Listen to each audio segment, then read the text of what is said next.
Prime minister Narendra Modi గారు సడన్గా మీ college ముందుకు వచ్చి నిలబడ్డారు అనుకోండి, మీరు ఏం చేస్తారు? ఊరుకో బ్రో, మా కాలేజ్ ముందుకు వచ్చి ఎందుకుంటారు అని అంటారా? ఫర్ సపోజ్ అనుకోండి, మీ రియాక్షన్ ఏంటి? నేనైతే ఎగిరి గంతేస్తా. సోదాపు, ముందు విషయం చెప్పు అని అంటారా? చెప్తా. సెంట్రల్ గవర్నమెంట్ జెన్జీతో అంటే యూత్తో డైరెక్ట్గా కాంటాక్ట్ అవ్వాలని ప్లాన్ చేస్తున్నారు. రీసెంట్గా జరిగిన నీట్ పేపర్ లీక్ ఇష్యూ వల్ల దేశమంతటా రచ్చ జరిగిన విషయం తెలిసిందే. అంటే ఫైనల్గా స్టూడెంట్సే గెలిచారనుకోండి. కాకపోతే ఈ ప్రొటెస్ట్ తర్వాత సెంట్రల్ గవర్నమెంట్ చాలా నెగిటివ్ సైడ్ వెళ్ళిపోయింది కదా. మరి పాజిటివ్ అవ్వడం ఎలా అంటే మన ప్రధానమంత్రి గారి దగ్గర నుంచి అందరు మినిస్టర్స్ సోషల్ మీడియాలో వీడియోస్ పెట్టడం స్టార్ట్ చేశారు. ఎందుకంటే జెన్జీ యూత్తో కనెక్షన్ పెంచుకోవాలని చూస్తున్నారు.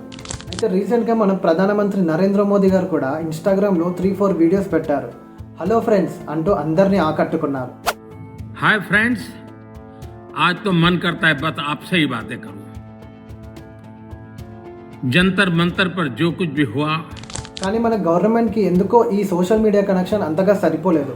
దాంతో మన ప్రధానమంత్రితో సహా యూనియన్ మినిస్టర్స్ అందరూ కలిసి మీటింగ్ పెట్టుకొని ఒక రూల్ని తీసుకొని వచ్చారు. అదే 1 మినిస్టర్ 1 యూనివర్సిటీ ఎవ్రీడే. అంటే ప్రతిరోజు ఒక యూనియన్ మినిస్టర్ ఒక యూనివర్సిటీ దగ్గరికి వెళ్ళి స్టూడెంట్స్తో డైరెక్ట్గా ఇంటరాక్ట్ అవ్వాలి. స్టూడెంట్స్ ఎలా ఆలోచిస్తున్నారు, గవర్నమెంట్ నుంచి ఏం ఆశిస్తున్నారు, గవర్నమెంట్ చేయాల్సిన మార్పులు ఏంటి, కెరియర్ మీద ఏమైనా బాధలు ఉన్నాయా అని అన్ని విషయాలను డైరెక్ట్గా తెలుసుకునే ప్రయత్నం చేయాలి. మరి గవర్నమెంట్ జెన్జీలలో పాజిటివ్గా వెళ్ళాలని చూస్తుంది.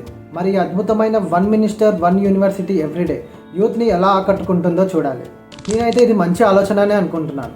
ఎందుకంటే గవర్నమెంట్కి అప్పుడే ఎడ్యుకేషన్ సిస్టమ్ ఎలా ఉందో తెలుస్తుంది.